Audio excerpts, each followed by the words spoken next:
아버지 하나님, 오늘 우리가 다시금 주님께 경배하기 위하여 이 자리에 올 수 있게 해주셔서 감사합니다.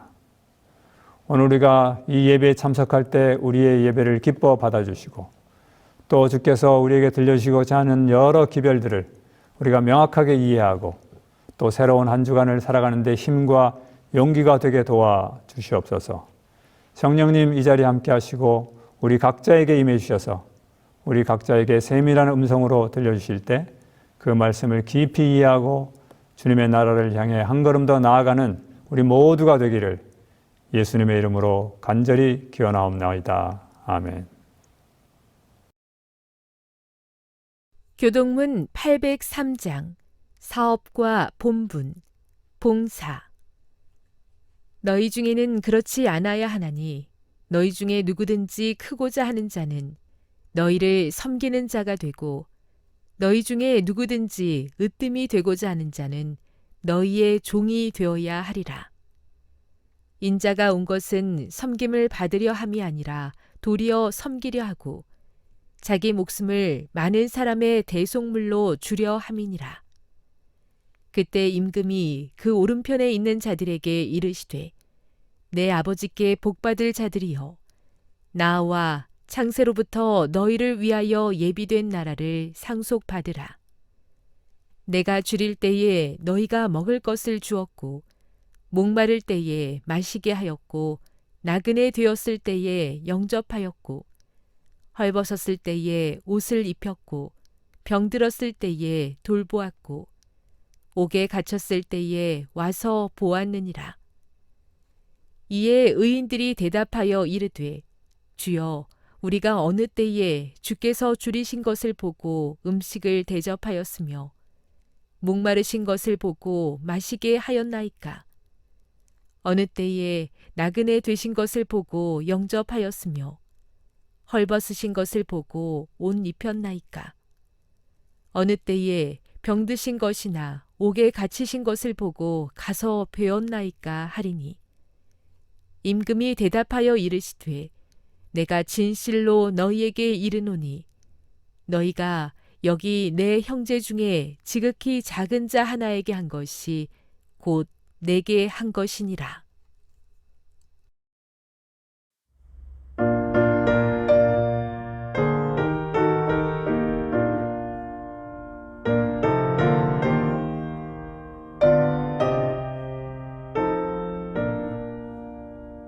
주 하나님 지으신 모든 세계 내 마음속에 그리어볼 때 하늘의 별 울려 퍼지는 뇌성 주님의 권능 우주에 찼네. 주님의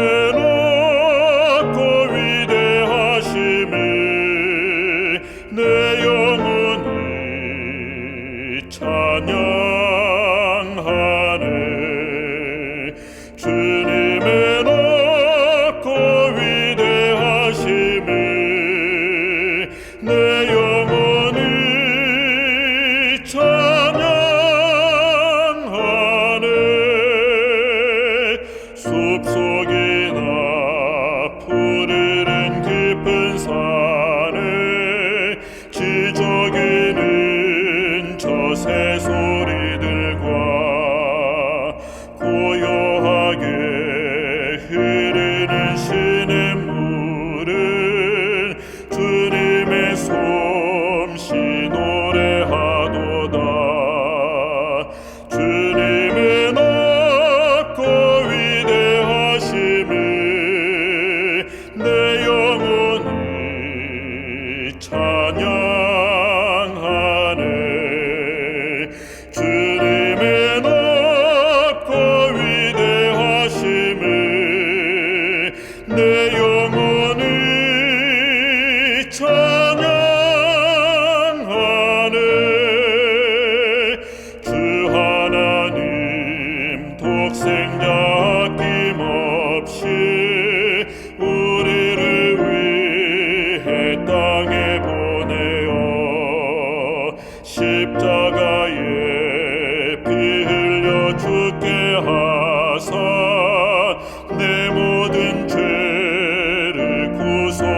하셨네.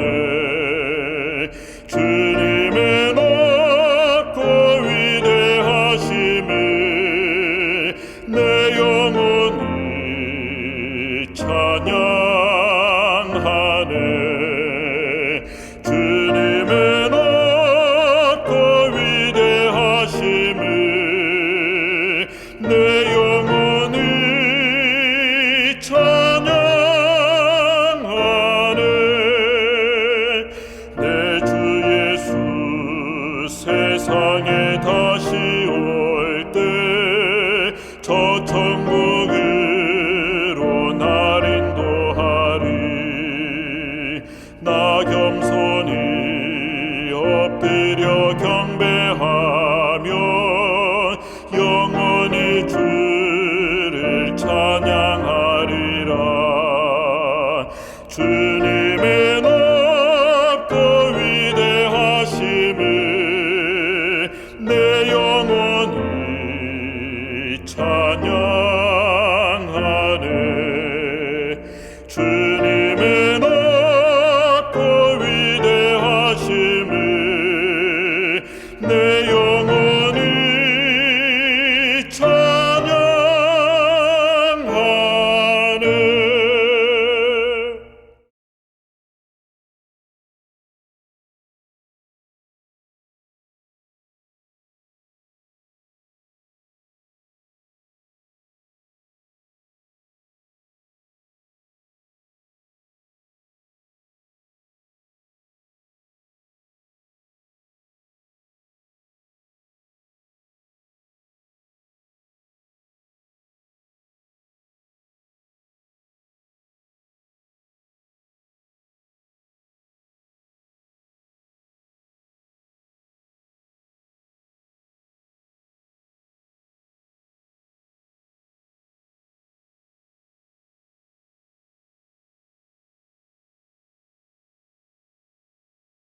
나를 사랑하는 사람아,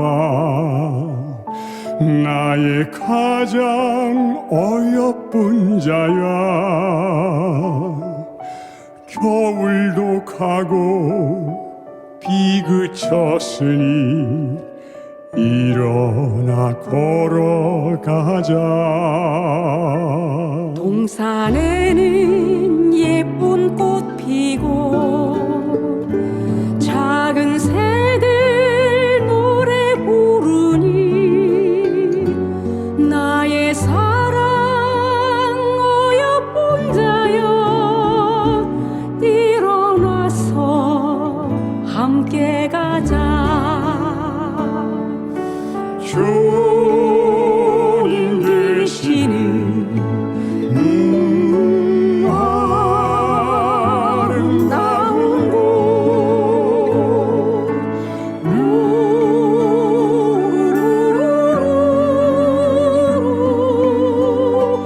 우리 모두 함께 가자.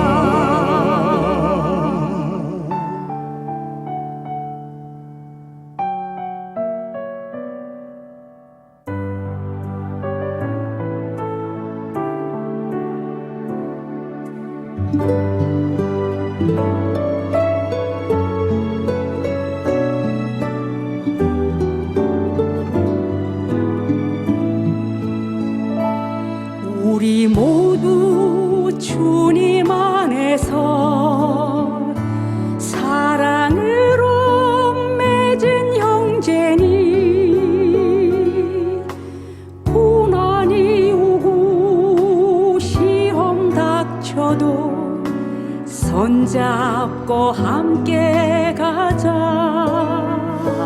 우리 주님 우리를 향해 서로 사랑하라셨으니,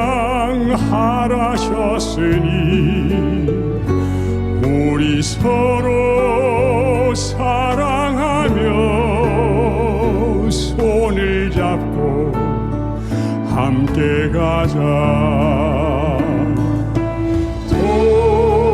돌아갈 고향 주님 계신 곳,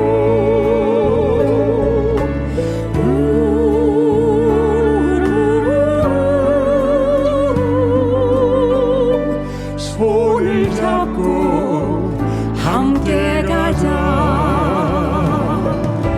주님 계시는 아름다운 곳,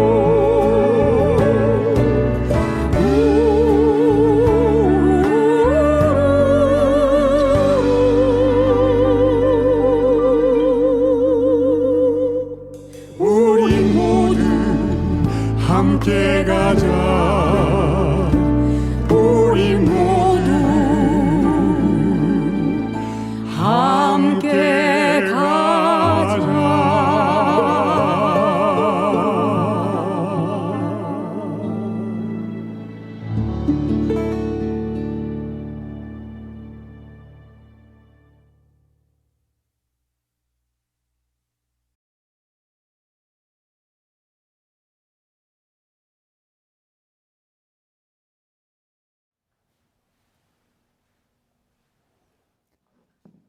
성도 여러분, 안녕하십니까? 가을도 어느덧 끝이 보이고 겨울이 빼꼼히 인사하고 있습니다. 만물들이 겨울을 준비하는 이 시간에 머지않은 곳에서 기다리고 있는 인간 역사의 겨울을 위해 주님의 은혜와 지혜로 든든하게 준비하시기를 기도드립니다. 요한은 자신의 복음서에 모두 25번이나 진실로 진실로라는 표현을 사용했습니다. 요한은 대조적으로 다른 복음서, 즉 마태, 마가, 누가복음에는 예수님께서 진실로를 2번 반복하신 기록이 없고 오직 한 번만 언급하신 것으로 기록되어 있습니다. 반대로 요한복음에는 진실로가 한 번만 언급된 기록이 없죠. 우리말로 진실로라고 번역된 헬라어는 아멘이라고 말씀드렸었습니다. 사도 요한은 마태, 마가, 누가복음이 다 기록되고 당시 성도들 사이에서 읽히고 있을 때 자신의 복음서를 기록하면서 예수님의 말씀의 확실성과 권위를 더욱 높이고자 아멘, 아멘, 진실로, 진실로라고 2번씩 기록한 것으로 보입니다.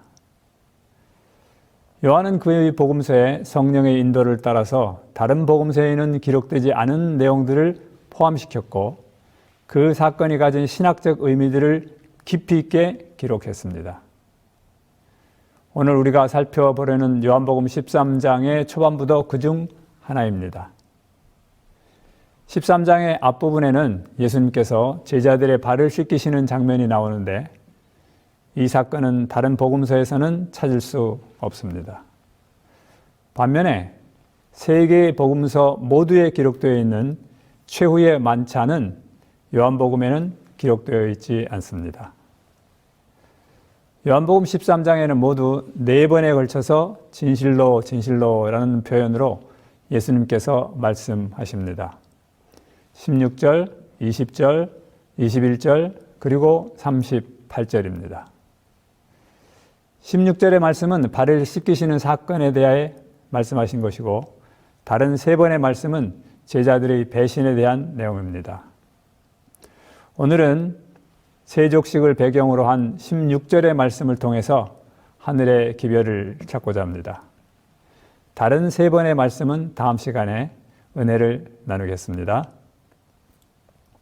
오늘의 본문은 요한복음 13장 1절부터 17절입니다. 좀 길지만 본문을 같이 읽겠습니다. 가능하시면 성도님들도 성경을 펼쳐서 함께 읽으시면 좋겠습니다. 6월절 전에 예수께서 자기가 세상을 떠나 아버지께로 돌아가실 때가 이른 줄 아시고 세상에 있는 자기 사람들을 사랑하시되 끝까지 사랑하시니라. 마귀가 벌써 시몬의 아들 가롯 유다의 마음에 예수를 팔려는 생각을 넣었더라. 저녁 먹는 중 예수는 아버지께서 모든 것을 자기 손에 맡기신 것과 또 자기가 하나님께로부터 오셨다가 하나님께로 돌아가실 것을 아시고 4절입니다. 저녁 잡수시던 자리에서 일어나 겉옷을 벗고 수건을 가져다가 허리에 두르시고 이에 대에 물을 떠서 제자들의 발을 씻으시고 그 두르신 수건으로 닦기를 시작하여 시몬 베드로에게 이르시니 베드로가 이르되 주여 주께서 내 발을 씻으시나이까? 예수께서 대답하여 이르시되 내가 하는 것을 내가 지금은 알지 못하나 이후에는 알리라. 베드로가 이르되 내 발을 절대로 씻기지 못하시리이다. 예수께서 대답하시되 내가 너를 씻어주지 아니하면 내가 나와 상관이 없느니라. 시몬 베드로가 이르되 주여 내 발뿐 아니라 손과 머리도 씻어 주옵소서. 10절입니다. 예수께서 이르시되 이미 목욕한 자는 발밖에 씻을 필요가 없느니라. 온 몸이 깨끗하니라. 너희가 깨끗하나 다는 아느니라 하시니 이는 자기를 팔 자가 누구인지 아심이라. 그러므로 다는 깨끗하지 아니하다 하시니라. 그들의 발을 씻으신 후에 옷을 입으시고 다시 앉아 그들에게 이르시되 내가 너희에게 행하는 것을 너희가 아느냐? 너희가 나를 선생이라 또는 주라 하니 너희 말이 옳도다. 내가 그러하다. 14절입니다. 내가 주와 또는 선생이 되어 너희 발을 씻었으니 너희도 서로 발을 씻어주는 것이 옳으니라. 내가 너희에게 행한 것 같이 너희도 행하게 하려 하여 본을 보였노라. 16절입니다. 내가 진실로 진실로 너희에게 이르노니 종이 주인보다 크지 못하고 보냄을 받은 자가 보낸 자보다 크지 못하니 너희가 이것을 알고 행하면 복이 있으리라. 대부분의 교단에서는 세종 예식의 정신만을 받아들일 뿐 발을 씻어주는 세종 예식은 1년에 1회, 곧 순환주간이라 불리는 주간의 목요일 저녁에 목회자나 신부가 성도들의 대표자 12명의 발을 씻어주는 것으로 대체합니다. 아마 여러분께서도 순환주간에 교황이 바티칸에서 세계에서 대표자로 뽑힌 12명의 신자들의 발을 씻어주는 것을 보신 분이 계실 것입니다. 그러나 재림교회는 내가 주와 또는 선생이 되어 너희 발을 씻었으니 너희도 서로 발을 씻어주는 것이 옳으니라. 내가 너에게 행한 것 같이 너희도 행하게 하려 하여 본을 보였노라는 말씀에 따라서 성만찬 예식의 일부로서 서로의 발을 씻어주는 세족 예식을 시행합니다. 먼저 본문의 말씀 중에 1절부터 5절까지의 내용을 살펴보겠습니다. 요한복음 13장 1절에서 5절에서 우리는 예수님의 겸손과 끝없는 사랑을 깊이 묵상하게 됩니다. 예수님은 유월절을 맞이하시면서 곧 다가올 십자가의 고난과 또 세상을 떠나 아버지께로 돌아가실 때를 알고 계셨습니다. 그렇지만 이 중요한 순간에 예수님께서 행하신 일은 무엇이었습니까? 바로 제자들의 발을 씻기시는 일이었습니다. 다른 복음서의 기록까지 살펴보면 발을 씻기신 후에 유월절 식사를 하면서 성만찬 예식을 제정하셨을 것입니다. 세상을 떠나시는 순간까지 예수님은 제자들, 즉 사랑하는 자기의 사람들을 끝까지 사랑하셨습니다. 이 말씀에서 끝까지라는 표현은 예수님의 사랑이 어떠한 상황에서도 변하지 않고 우리를 향한 무한하고 완전한 사랑임을 드러냅니다. 예수님은 아버지께서 또한 모든 것을 자신의 손에 맡기셨다는 사실을 아시고 자신의 영광의 나라에서 진정으로 위대해지는 비결을 제자들에게 보여주셨습니다. 그것은 권위와 능력이 아니라 제자들의 발을 씻기는 것으로 나타난 그의 겸손입니다. 주님은 스스로 겉옷을 벗고 수건을 두르신 후에 제자들의 발을 씻기셨습니다. 당시 다른 사람들의 발을 씻기는 일은 하인들이 하던 일 중에서도 아주 낮은 일로 여겨졌었습니다. 더욱이 랍비가 제자들의 발을 씻기는 것은 상상조차 할 수 없는 것이었죠. 그러나 예수님께서는 이 일을 통해 우리에게 섬김의 모범을 보이셨고 그분의 사랑은 권위가 아닌 겸손으로 표현되는 것임을 알려주셨습니다. 8절부터 10절에 있는 내용을 또 살펴보겠습니다. 베드로가 이르되 내 발을 절대로 씻기지 못하시리이다. 거기에 대해서 예수께서 대답하셨습니다. 내가 너를 씻어주지 아니하면 내가 나와 상관이 없느니라. 시몬 베드로가 이르되 주여 그러면 내 발뿐만 아니라 손과 머리도 씻어 주옵소서 라고 말하니까 예수님께서 이미 목욕한 자는 발밖에 씻을 필요가 없느니라. 온 몸이 깨끗하니라. 여기서 예수님께서 말씀하신 상관이라는 단어의 헬라어는 메로스입니다. 그 뜻은 목 혹은 일부분이란 의미를 나타냅니다. 그러므로 이 구절을 직역하면 내가 너를 씻기지 아니하면 너는 내 안에 한 자리, 곧 한 몫을 가지지 못한다고 번역할 수 있습니다. 발 씻음을 받는다는 것, 발 씻김을 당한다는 것, 그것은 예수님과 상관되는 일이라는 것입니다. 곧 예수님 안에 한 몫을 가지고 또 그렇게 살아가는 것을 의미하죠. 이것은 예수님께서 주시는 구원의 은혜, 곧 죄 사함을 받는 것을 말합니다. 이 말씀의 배경에는 유대인의 풍습이 있습니다. 유대인들은 잔치나 절기에 참석할 때 먼저 집에서 목욕을 하고 그곳에 갑니다. 그렇지만 가는 도중에 발이 더러워지기 때문에 잔치집에 도착하면 그 집 종이 발을 씻어주거나 아니면 발 씻을 물을 줍니다. 이미 목욕을 하고 왔기 때문에 온몸을 씻을 필요가 없었고 발만 씻으면 되는 것입니다. 이 구절에서 목욕을 한다는 것은 그리스도를 영접하고 침례받는 것을 의미한다고 볼 수 있습니다. 침례는 한 번으로 족하며 죄를 지을 때마다 물에 들어갈 필요는 없는 것이죠. 이런 사람을 예수님은 깨끗하다고 말씀하십니다. 비록 발이 더러워도 온몸이 깨끗하다고 선언하신 것입니다. 그렇습니다.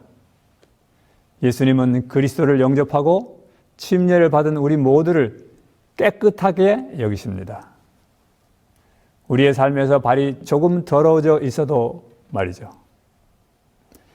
우리를 깨끗하게 하신 주님께 감사하며 찬양합니다. 그러므로 성도 여러분, 조금 더러워진 발을 보면서 자신을 너무 더럽다고 실망하거나 자책하지 마십시다. 더러워진 발을 자주 씻듯이 더럽히는 죄들을 회개하면 됩니다. 그런 의미에서 발을 씻는 세족 예식은 작은 침례식이라고 할 수 있습니다.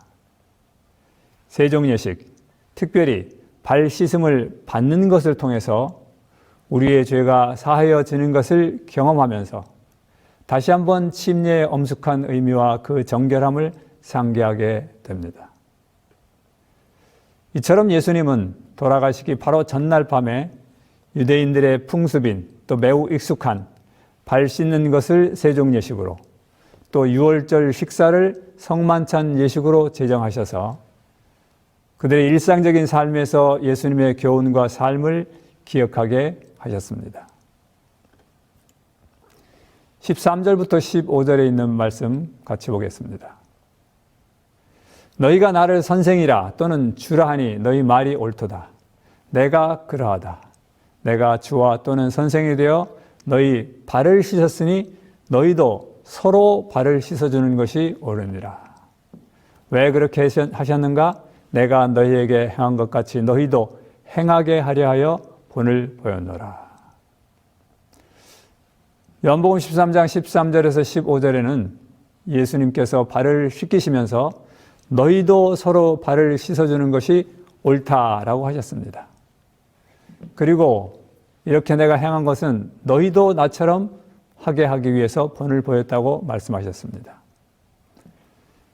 이는 단순히 겸손을 가르치기 위한 행위가 아니라 제자들이 서로에게 어떤 역할을 해야 하는지에 대한 깊은 교훈을 주시기 위함입니다.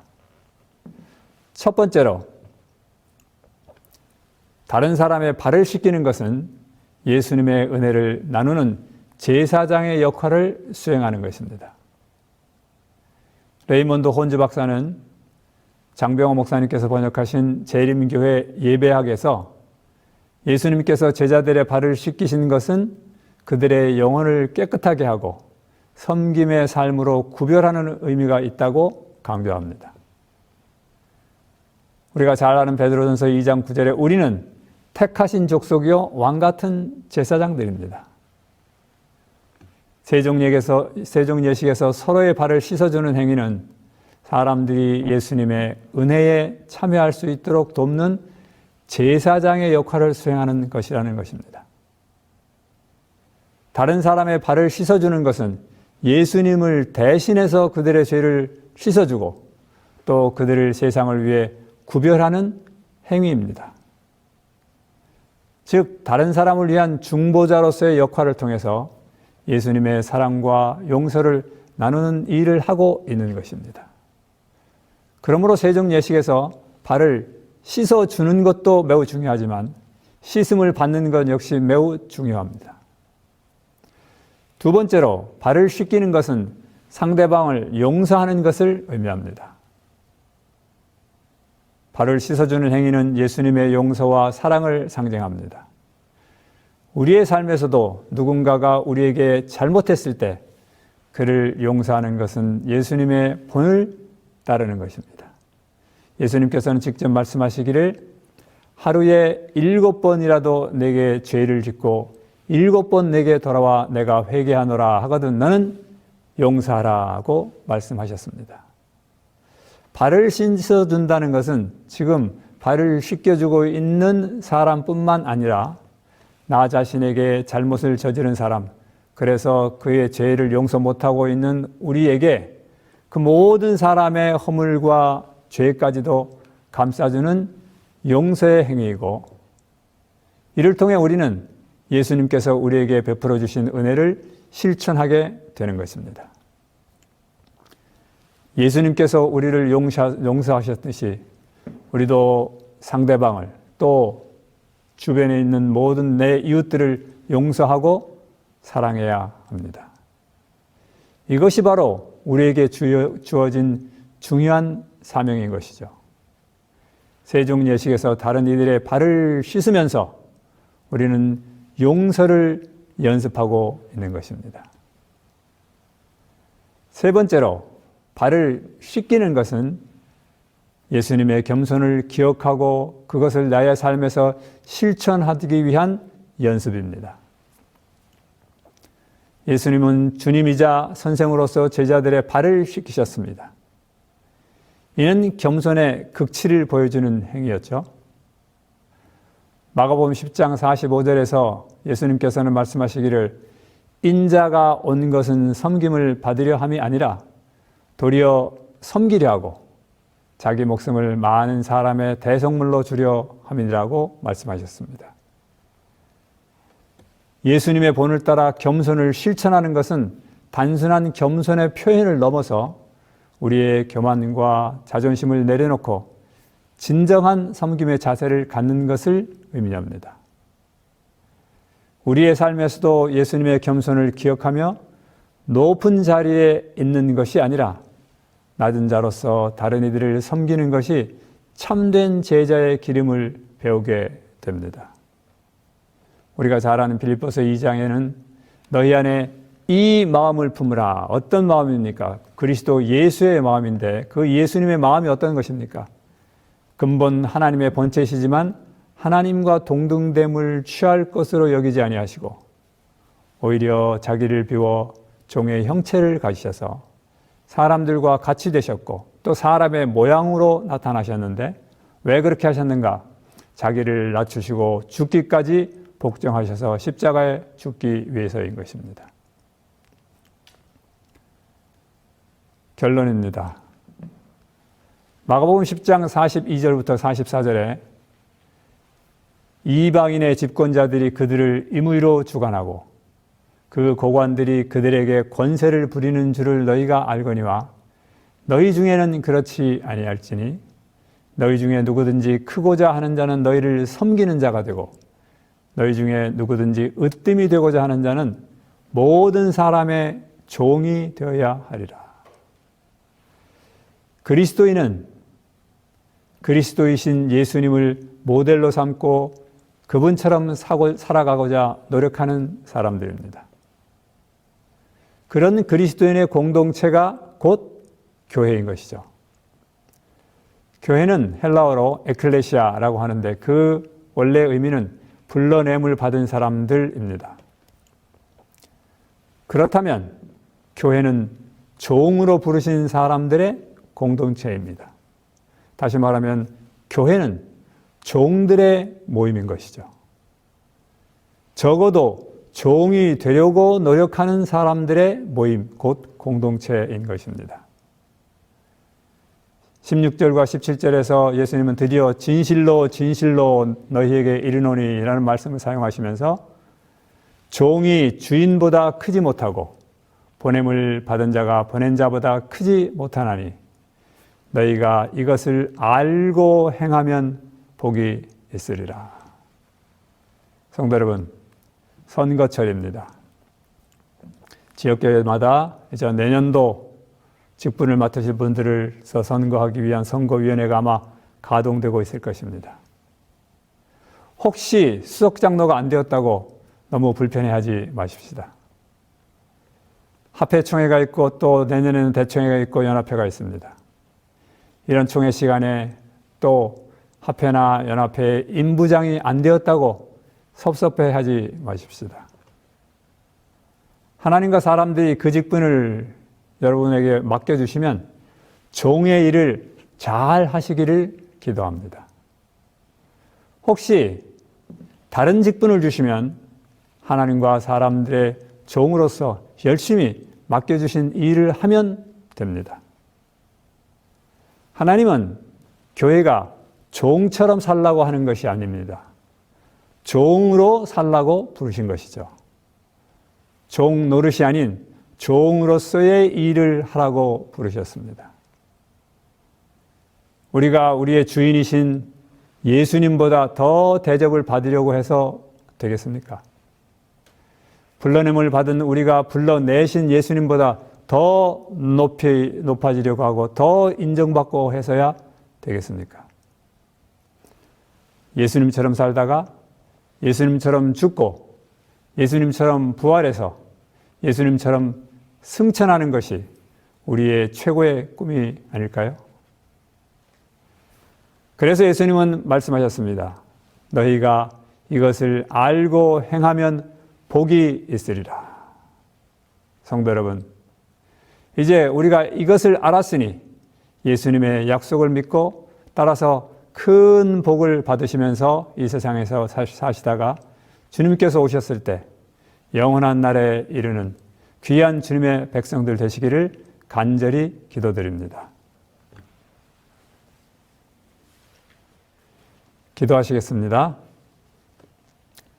우리 아버지 하나님, 우리가 이 땅에서 살고 있지만 종으로 사는 것이 아니라 조금이라도 더 남보다 높아지고자 살았던 우리의 과거를 용서하여 주시옵소서. 예수님께서 종으로 사셨는데 예수님보다 더 대접받고 더 대우받기를 원하면서 살았던 지난날의 우리의 실수를 용서하여 주시옵소서. 이제 주님처럼 살기 원합니다. 주님께서 그러하셨던 것처럼 종으로 또 다른 사람을 섬기는 마음으로 살겠사오니 우리에게 종으로서의 신분을 자각하게 하시고 또 그렇게 살아갈 수 있는 용기와 믿음을 허락해 주시기를 예수님의 이름으로 기도합니다. 아멘.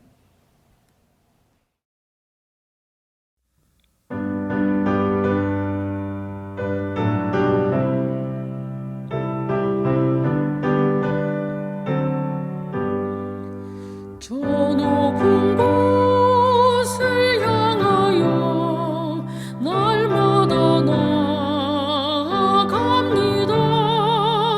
내 뜻과 정성 모아서 날마다 기도합니다.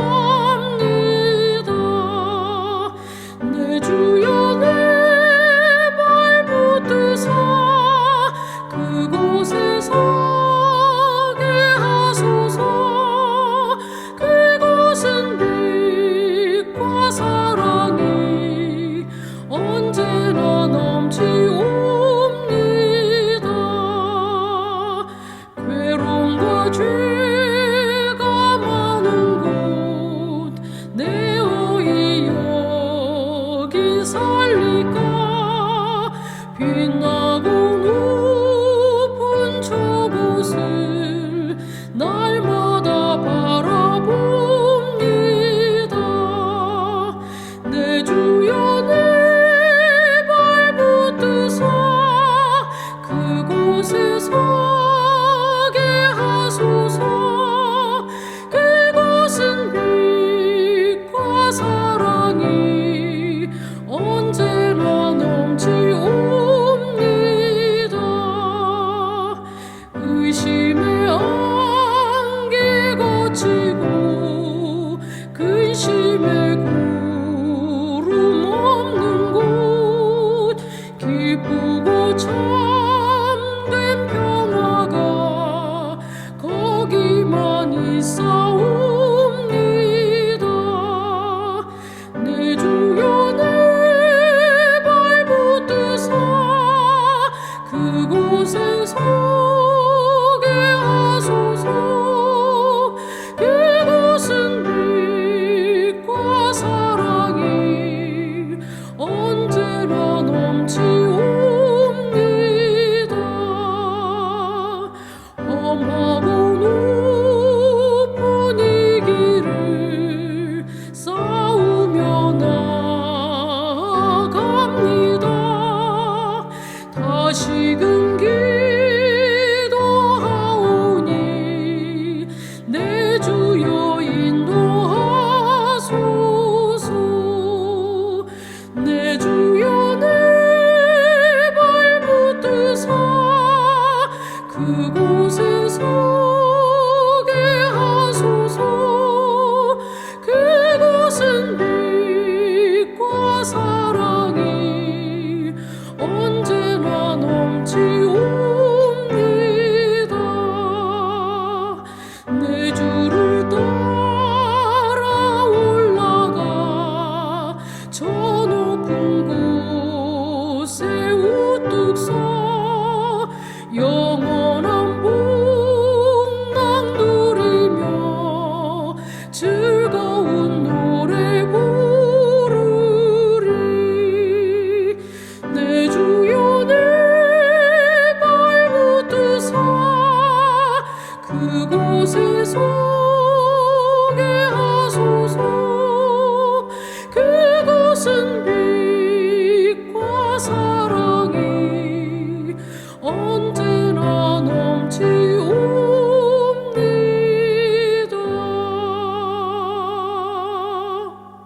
이제는 우리 하나님의 크신 사랑과 예수 그리스도의 은혜와 성령의 역사하심이 주님 안에서 종으로 살기로 결심한 우리 모든 성도들에게 지금부터 주님께서 오시는 그날까지 늘 함께하기를 예수 그리스도의 이름으로 간절히 축원하옵나이다. 아멘.